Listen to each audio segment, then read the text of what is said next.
বাকশালী শাসনে সংবাদপত্র বন্ধের কালো দিবস উপলক্ষে রাজধানীর সার্কিট হাউস রোডে তথ্য ভবনে এক সেমিনার চলছে। সেখানে প্রধান অতিথি হিসেবে বক্তব্য দিচ্ছেন তথ্য সম্প্রচার মন্ত্রী জহিরুদ্দিন স্বপন। আমরা সরাসরি চলে যাচ্ছি সেখানে।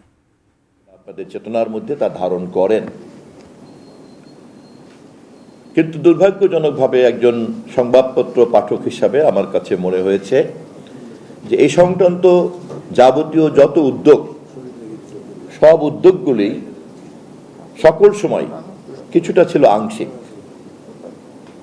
এবং যেহেতু তা কখনোই পূর্ণাঙ্গতা পায়নি এবং যেহেতু সেই পূর্ণাঙ্গ মতামত কখনোই কাঠামোবদ্ধ হয়নি, সে কারণেই বাংলাদেশের গণমাধ্যম একটি শক্তিশালী প্রতিষ্ঠান হিসাবে গড়ে তুলতে আমরা পারিনি। অবশ্যই বিগত দিনের সকল সরকার এ দায় দায়িত্ব বহন করা উচিত, এবং এই বস্তুনিষ্ঠ দৃষ্টিভঙ্গির উপরে দাঁড়াতে না পারলে ভবিষ্যতেও একটি স্বাধীন এবং একটি দায়িত্বশীল গণমাধ্যম কমিশন কিন্তু গঠন করা যাবে না। সেই কারণে আমি মনে করি আপনাদের জাতীয় সম্পাদক পরিষদ সহ অন্যান্য সকল সংগঠন,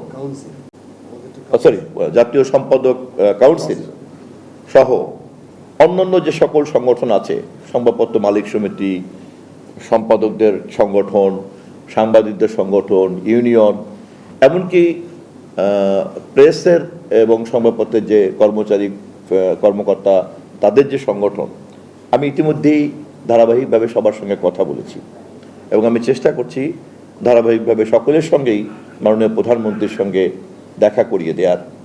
আমি আশা করি আপনাদেরকেও, এই সংগঠনকে খুব দ্রুতই মাননীয় প্রধানমন্ত্রীর সঙ্গে যদি আপনারা সাক্ষাৎ করার আগ্রহ প্রকাশ করেন, আপনাদের সম্মতি সাপেক্ষে আপনাদেরটাও আমরা সেই ব্যবস্থা করতে পারবো ইনশাআল্লাহ।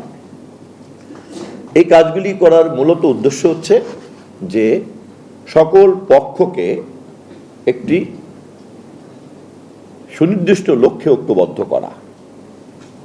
কারণ আমরা যদি শুরুতেই আমাদের লক্ষ্যের ব্যাপারে ঐক্যমত তৈরি করতে না পারি এবং সংশ্লিষ্ট সকল অংশীদারদেরকে যদি একই পাতায় দাঁড় করতে না পারি, একই মঞ্চে দাঁড় করতে না পারি, তাহলে আমরা এই কঠিন কাজটা অতীতে যে কারণে হয় নাই, এবারেও কিন্তু সে কারণে আবার ব্যর্থতায় পর্যবসিত হতে পারে।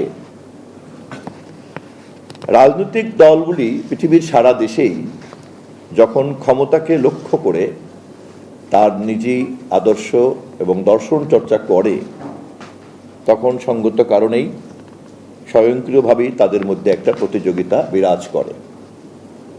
সভ্যতার দায়িত্ব হলো এই প্রতিযোগিতাকে সভ্যতার সঙ্গে সামঞ্জস্যপূর্ণ করা এবং প্রগতিশীল রাখা। কিন্তু যদি এই দ্বন্দ্ব ইতিবাচকভাবে না হয়ে সংঘাতে পরিণত হয়, তখন সঙ্গত কারণেই এটা ভিন্ন একটা রূপ ধারণ করে। এবং সে কারণে এটা একটা প্রশ্ন যে পলিটিক্যাল পার্টিগুলি কি কখনো একটা সংঘবদ্ধ প্রতিষ্ঠানে রূপান্তরিত হতে পারে কি পারে না। আমার জানা মতে পর্যন্ত পৃথিবীতে রাজনৈতিক দলগুলির কোনো ক্লাব আছে অথবা সমস্ত রাজনৈতিক দলগুলি একই সঙ্গে ক্ষমতার প্রতিযোগিতা করেন এবং একই সঙ্গে সবাই মিলে একটা ঐক্যমত চর্চা করেন, এমন দৃষ্টান্ত খুঁজে পাওয়াটা কিন্তু খুব কঠিন হবে। গণমাধ্যম এবং সাংবাদিকতা সেরকম একটি মহৎ পেশা, যা চর্চা করতে গেলে কোনো না কোনো দর্শন এবং আদর্শকে তার ধারণ করতেই হয়, এবং অবশ্যই সচেতন সাংবাদিকরা সচেতনভাবেই তার কলমের মধ্যেই এই চিন্তা এবং এই চেতনা নিহিত থাকে। অতএব এই পেশা রাজনৈতিক দায়িত্বের মতোই তেমন একটি পেশা, যা প্রতিদ্বন্দ্বিতায় লিপ্ত থাকবে মতাদর্শের সঙ্গে, কিন্তু একই সঙ্গে দেশ এবং মানবতার সমৃদ্ধির লক্ষ্যে একটা ঐক্যবদ্ধতা চর্চা করবে। এই কাজটা অত্যন্ত কঠিন। গণতন্ত্রের কথা আমরা যখনই বলি, এই কঠিন কাজটিকে কাঠামোবদ্ধ না করা পর্যন্ত আমরা গণতন্ত্র চর্চা করতে পারবো না।